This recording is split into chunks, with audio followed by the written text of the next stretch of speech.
A weak global sentiment following the US Fed Reserve's rate hikes roiled global markets this week and led to a sell-off on Dalal Street as well. The Sensex and the Nifty lost 2% on Friday and turned negative for 2022. Hello and welcome to the Editors Roundtable. We take stock of the week's market action and of course put the spotlight on several sectors. This week it's on cement and IT. I'm Sonia and with me today there's a full house, all the editors in the room.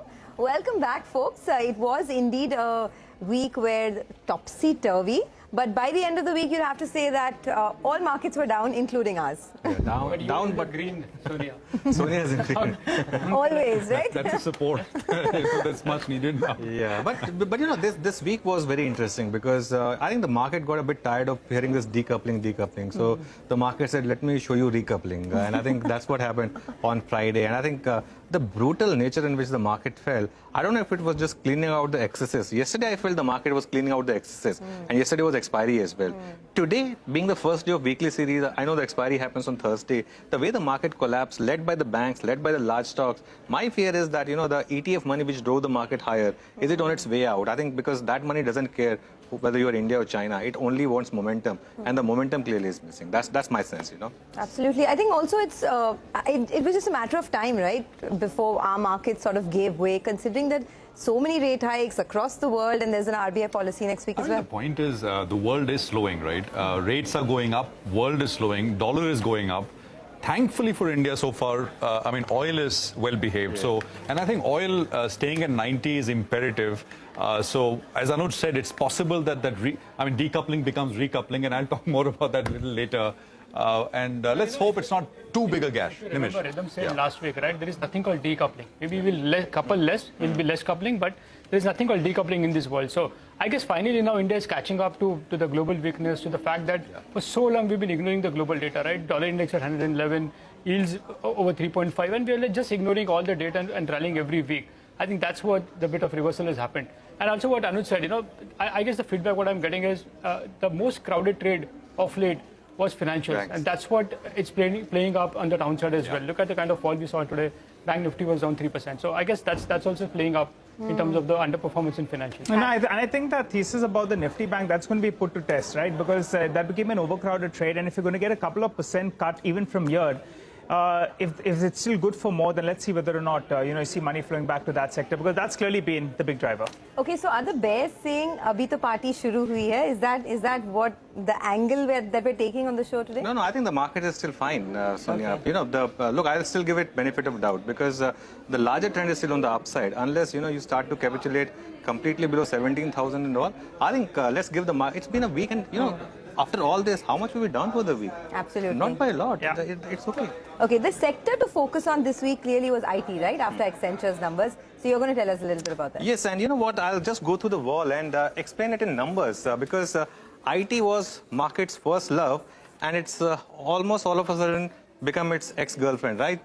Just look at some of the numbers. First of all, in terms of the flows, and this is something which I had pointed out 2 weeks back as well, that financial services are leading the inflow, $670 million, and FMCG, autos, capital goods. So the theory is intact that a lot of money is shifting from IT. Look at the outflow in IT. This is for the fortnight between September 1 to 15. IT saw outflow of $500 million, and $500 million going out, financial services gaining most of that, and FMCG, autos, and capital goods. But that is now well documented that this is happening. Now let's look at what's happening in the IT sector alone. It's seen negative flows in 11 out of last 12 months. That's the IT index, and it's down about 32% from its 52-week highs. But even after a 32% fall, it's up 46% over the last 2 years. Just to explain this first point more, let's have that graphic. There it is. Just look at this. Just one green bar. The rest is all red bar. This is all the FII data. This is NSDL data that we get, official data. So before that, you had seen this big buying. Now this is all red for IT index and IT stocks. Now let's go through some individual stocks just to highlight what exactly happened in some of these stocks. Let's start with the large caps. Infosys, after COVID, saw 230% rally. It's a large cap stock, giant cap stock. It's fallen 30%. TCS saw 140% rally. Of course, there was a big gap between Infosys and TCS, so TCS has fallen a bit less. Look at Wipro. That is where you had the multi-year breakout, remember? 300% rally in Wipro. It's become half of that now. Even then it's up, right, over 2 years. HCL Tech, 250% rally, it's fallen about 35%. Tech Mahindra had a 240% rally, and it's fallen 43%. I take Mindtree for mid-caps because that really was the sentiment barometer for the mid-cap market. 600% rally post-COVID, and you have seen the decline. Now, what were the key sectors which led to this rally? And I'll come to why the decline has happened. This was the only sector which had earnings visibility after COVID. Zero interest rate was the other factor which was driving valuation. So what happens is when interest rates come down, you tend to inflate companies which have higher earnings, and you keep giving higher multiples. 20% EPS growth, if only multiple goes up by 10 notches, drives stock price by 80%. Yes, that's what happened with some of these IT companies. And of course, the companies then started paying top dollar for the talent because, you know, there was quite a bit of demand and they wanted to pay as much as they could just to get talent. Now what happens? The US Fed starts to hike rates, and that's when the valuation factor comes in. The US companies started fearing recession, so obviously they start cutting down on their expenses. That means there's a margin pinch. And you saw what, you know, the companies losing tolerance, for example, Wipro coming down hard on moonlighting. And now there's fear that this quarter there would be top-line pressure as well. FedEx, for example, is going to cut down on its costs, right? So that is the big problem for the IT companies. Now, just look at the valuations. And this is the point I was making about 3 months back as well, that where do stocks need to go back to before the rally starts again. Infosys, pre-COVID, the price earnings was 18. It went up to 32. It's at 25 now. Now, I'm not saying it goes to 18, but it needs to correct to say around 20 or thereabout. TCS from 23 went up to 35. It's at 27. I think it needs to correct a bit more. Wipro has already corrected almost to pre-COVID levels. And I think HCL Tech is the other one where you've seen a valuation correction, compression. Tech Mahindra is the other one. Mindtree from 20 went up to 52. 52 times for a mid-cap IT company. And it's now down to 28. So I think these are a few companies where, perhaps you've seen maybe some value. One final chart, I'll leave it with, just look at this PE versus the stock price for Infosys. This is where when the gap became too big and you've seen the big correction. Remember this. This is when the valuation gap was this big. And when you get something like this, stocks rally big. But when you reach this kind of a stage, stocks fall big. That's the valuation metrics as far as Infosys is concerned, because that really is the barometer of the entire sector. So I think that's something which stood out for me. But Nimesh, what's the dealing room gupshup? Anuj, I just want to put this week's fall into perspective. Look, we've rallied 3,000 points from the lows of 15,000, right? We were at 18,000, 18,100 something. What we are right now is around 17,300, 17,400. So hardly 700 points or 800 points fall. It's largely a catch-up on the global underperformance. We've been rallied so hard and we've been outperforming every week on week. I guess this is a week where we are doing a bit of catch-up with the global peers as well. The global data has turned a bit more negative. Even the fact that the India macro has turned a bit negative as well. So I guess that's what the bank Nifty fall today seemed to be. I guess that's the simple reason that we are doing a bit of catch-up in terms of the outperformance that we've been doing of late. The other important thing, I met a lot of corporates as well as the investors at the Moti conference, this week. It's turning out to be a consensus bet in terms of sectors. The first is financials, second is defense, and the third is manufacturing. It's becoming like a consensus view across investors, and that's what is reversing now. Look at financials, what happened. People are only talking about Bank Nifty today, but Thermax in today's trade was down 7%. We saw what happened to Schaeffler this week. We've seen so many of these capital goods falling. So that's basically a reversal of over positioning or over credit trade, so to speak, in some of the sectors which got reversed in this week. In terms of flows, again, the feedback is, yes, you may be right, Anuj, to some extent that there is a bit of ETF withdrawal, which is moving from India back to other countries. But I haven't heard any big panic selling, so to speak, from the larger institutions, whether it's FIs or the DIs. And lastly, which has been a consistent feedback for the last many weeks now, the supply of paper. Every week you're getting at least 3 to 4 blocks where private equity investors, your promoters are selling out. So that's a bit of a warning sign, according to me, and that's going to be the case this week as well. We heard PI Industries selling a small block. So that's something which is going to be irritant for them in terms of flows. But I guess what happened this week is purely a reversal of massive India's outperformance to the global peers. And that's played out this week. Okay. Well, I guess Nigel, you are going to talk about cement. I'd love to listen to what your take is on cement. Nimesh, you make a lot of calls and you get most of the market gupshup. For the last weekend or so, people have been calling me up and telling me this deal is going to be announced, that deal is going to be announced in the cement space, and we have discussed this as well off the record. So let's run you through what exactly excited the cement space in this particular, past week or so? Well, what happened first? The new promoter of ACC Ambuja Cements, that's the Adani Group, they have announced they're going to be pumping in big money in Ambuja Cements. And because of that, in fact, the street got very, very excited. Remember, because of that big infusion, the promoter holding was likely to go from around 63% to around 70% post the conversion of warrants. The total quantum was nearly around 20,000 crores or thereabouts. The problem was, sometime during the week, they announced that they have pledged most of this holding, which soured sentiment a little bit. Now, Gautam Adani, he says that they are going to be the most efficient and the largest cement company here in India. That means they're going to be giving Ultratech Cement a run for their money. As per the current plan, ACC and Ambuja put together will be 80 million tons. So effectively, he's saying that they're going to be doubling their capacity out there. The street interpretation is clear. They believe there's going to be big inorganic growth out there. And with this 20,000 crores watershed that they do have, if they do acquisitions at either around $80 per ton, $100 or $120 per ton, well, that'll fit in perfectly. So either around 20 to around 30 million tons is what the street believes that they're going to be looking to acquire. Kotak has come out with an interesting note, and they believe that some of these regional players, they offer strategic value, and that's why they could be part of this big consolidation theme. So let's run you through some of those stocks out there. From the south, we know India Cement. They have dominance out there. In fact, they have 84% of their capacity out there. Large asset, street believes maybe something could brew in the southern part of the country. And in fact, those are some of those companies up there with their capacities. Next up, Nuvoco. That's been the hot topic out there. Big capacity, 25 million tons or so. Is it on the block? Well, we don't know, but the street believes that there is something going on out there.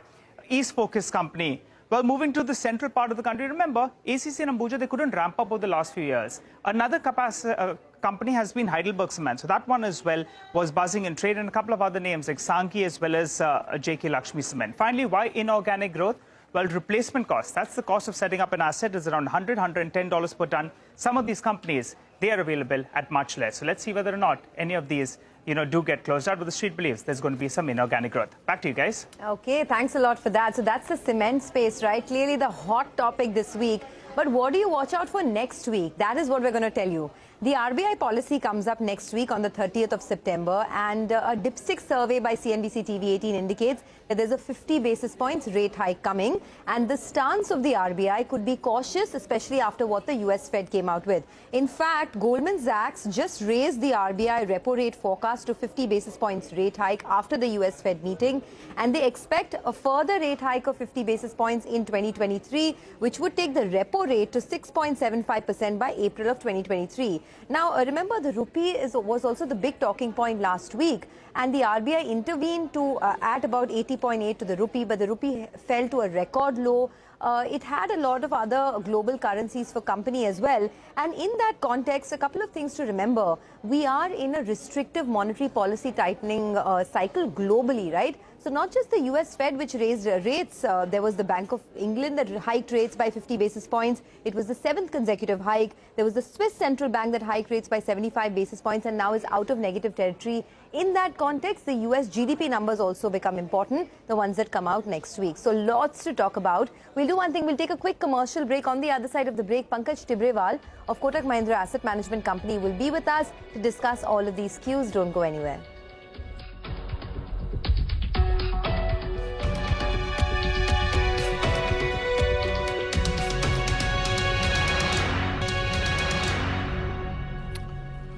Welcome back, guys, to the Editors Roundtable. The question that we are asking today, the question that I'm trying to explore today is, will the macro, the tough macro, the worsening macro global backdrop going to stop or at least give a pause to the India equity juggernaut? The way I'm going to do it is not by presenting a lot of data in terms of growth is slowing, rates are going up, because we all know the facts, but through the lens of flows and flows that come into India and into emerging markets. So, I think this says it all, from decoupling to maybe just recoupling, right? This is basically, even after Friday's fall, the equity returns for Nifty, S&P 500 and the emerging market pack in dollar terms. The Nifty, as of Friday's close, is down 8% year to date. The S&P is down 22%. The MSCI Emerging Market Index is down 25%. So, the base case is, if there has to be a catch-up, they could potentially be meaningful downside.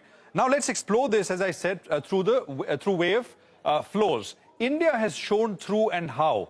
This data is from NSDL. This is FPI flows into India, and this is the latest data from EPFR.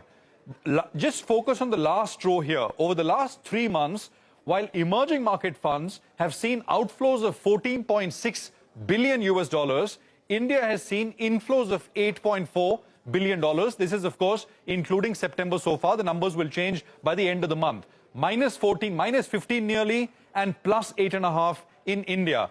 Why is this important? This is important because we get most of our flows through emerging market funds.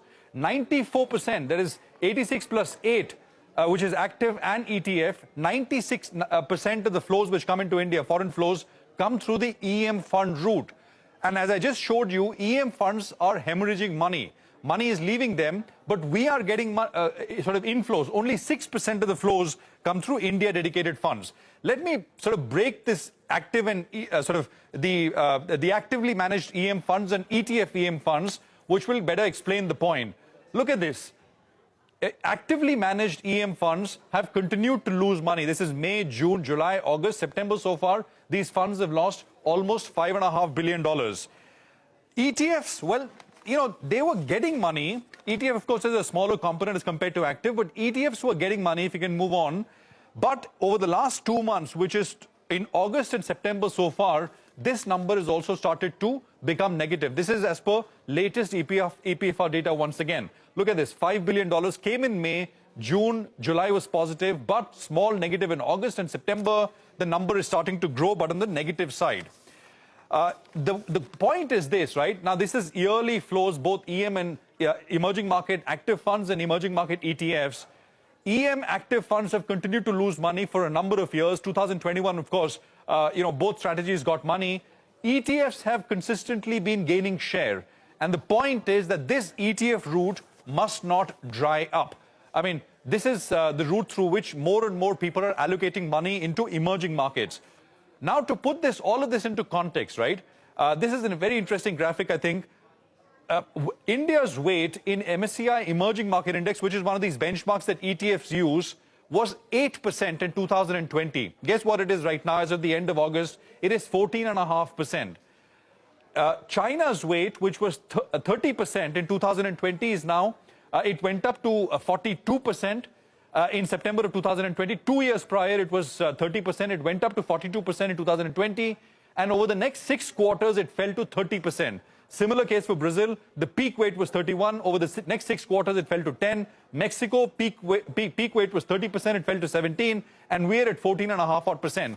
This, I would say, has no predictive value in terms of, I mean, the market cap goes up substantially. This weight can rise. But it does tell you that the weight has already increased quite a bit over the last 2 years, has doubled, in fact, from 7-8% to 14.5%. And, of course, there's a question mark in terms of what happens from here on. To me, I think the case is pretty simple, is pretty clear. India, while it continues perhaps outperforming emerging markets, other emerging markets, as compared to the rest of the globe, if the globe itself starts to slow down, will it start to hurt at the margin? That's the bigger point. Let's actually put that to Pankaj Tibrewal of Kotak, who's joining us right now. He's our guest on the show. Pankaj, great to have you with us here. Thank you very much. So let me just ask you that straight up. What do you think? Will the outperformance shrink? Will India catch up lower? Or do you think other markets perhaps will catch up with where India is right now? Your sense? No, Prashant. I think your observation is valid.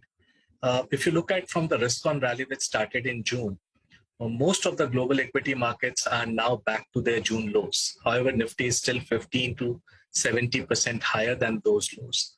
And despite of earnings cut being equal to the global equity markets, we believe that flow had a larger role to play. And when the FIs came in and the data which you showed clearly shows that India was the highlight in terms of entire emerging market. However, incrementally, we believe that the domestic financial conditions, which were benign, have started to tighten now. And the LAF surplus, which we saw for almost 3 years continuously, have turned into deficit. And don't forget that the banking liquidity has a major role to play. And if you plot the graph of banking liquidity versus market cap to GDP, there's a very significant correlation out there. So that's one thing which is turning negative. The second thing is that yield curve has flattened out, and that's not a great sign. And also the earnings yield has come almost negative more than 2%, compared to the bond yields. So I think time to be a little careful and cautious. I think if globe, kind of slows down, it will have some bearing on the overall Indian equity markets. We can't be so much decoupled that calendar year to date, most of the emerging markets plus your developed markets are down between 20 to 25%, and we are flattish year to date. Got it. Pankaj, the go-to space has been financials. Do you reckon that's where perhaps there could be some steep correction because of the overcrowded nature? Anuj, there could be some tactical correction out there because that's a large 1/3 of the weight of Nifty is there, which is in financials. But I think from a slightly medium-term perspective, I think that space will give you that strong earnings growth because the asset quality is still under control. Credit growth is picking up. There could be some pressure on NIMs as you move ahead into the rate tightening cycle.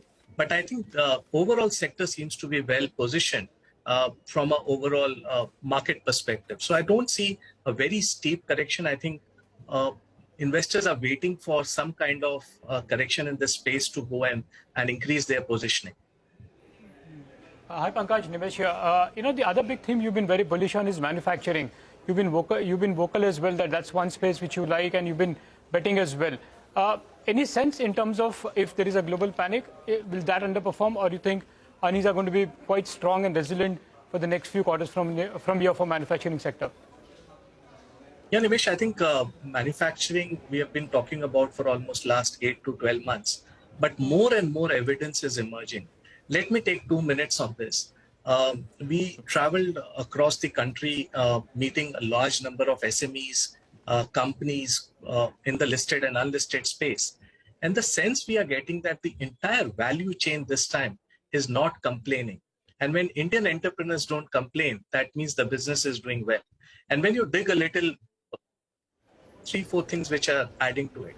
I think the corporate debt of corporate India is at its all-time low, and we are the most underlevered corporate in the entire globe right now at 46% corporate debt to GDP.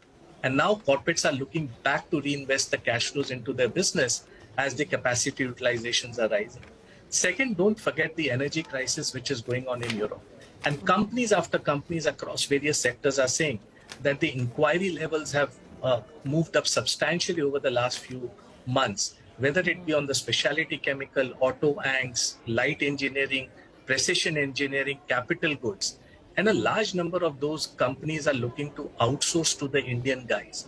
And I think if China one was talked about, in my view, Euro 1 Plus could be a bigger theme to play out for the next few years. And I think still it's not there built into the numbers of most of the street analysts.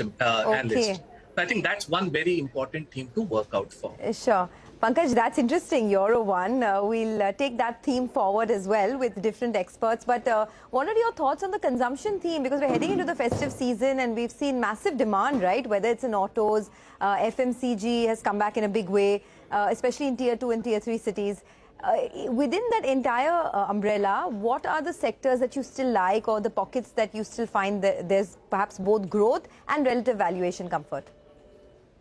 So I think, Sonia, autos clearly is one spot where we think that the cycle is just starting. In the last 12 months, we sold what we sold 12 years back in the passenger vehicle segment. So please wait for the pent-up demand, which will just shoot up, I think, over the next 6 to 12 months in this space. And the kind of feedback we are getting from most of the OEMs is that chip shortages is coming down and the demand seems to be extremely robust. So I think that's one space where it's looking interesting.